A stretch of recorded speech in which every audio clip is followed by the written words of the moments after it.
Tonight, a CBC News investigation is raising new questions about whether organized crime has infiltrated the Canada Revenue Agency. The RCMP has already been investigating the tax office in Montreal. Now, our colleagues at Radio-Canada have obtained a suspicious tax refund. And wait till you hear who it was sent to. Our senior investigative correspondent, Diana Swain, joins us with the details on this. Diana. Peter, for the last 3 years, our colleagues at Radio-Canada's investigative program Enquête have been looking into alleged infiltration of organized crime into Canada's Revenue Agency. Tonight, a troubling new piece of information involving the most notorious crime family in the country. It could be said that Nicolas Rizzuto hid in plain sight. For years, he was widely known as the head of Montreal's mafia. But it wasn't until 2006 that he was arrested in a massive police raid and charged with racketeering. The same year, Canada Revenue Agency put a lien on his home, alleging he owed more than $1.5 million in unpaid taxes, which is what makes this new discovery so astonishing.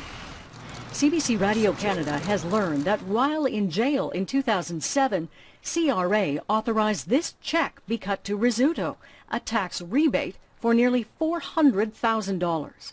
Jean-Pierre Paquette spent decades as a CRA investigator in Quebec who worked on every major mafia investigation there, including the one that led to Rizzuto's arrest. He says the mafia don's name alone should have set off alarm bells within CRA.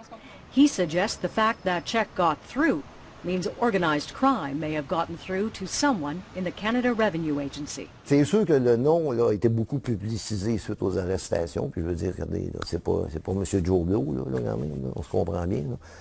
Mais par la suite, là, je veux dire, oui, il y a des filtres. Oui, ça prend des approbations tout au long du processus. Alors, c'est peu probable que ce soit une erreur, selon vous?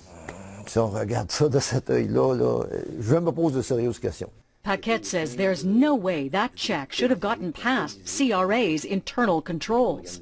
Entre autres, je me souviens très bien que la maison personnelle de M. Rizzuto avait été saisie, des comptes de banque, ses certificats de dépôt. Je sais que le compte de M. Rizzuto, d'après moi, n'était pas entièrement payé au moment là, de l'émission de ce chèque-là.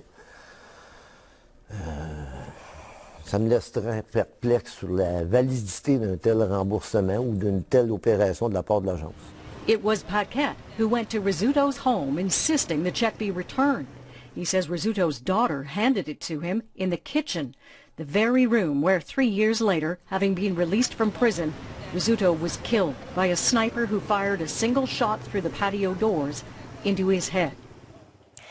Asked to explain how a man with a huge tax bill, an ongoing trial, and known ties to organized crime could get a massive tax refund while sitting in jail, CRA says privacy provisions of the Income Tax Act prevent them from discussing specifics. However, it says it would be irresponsible for us to suggest that anything inappropriate or illicit took place between CRA and Mr. Rizzuto. Now, Rizzuto is a well-known figure in Montreal.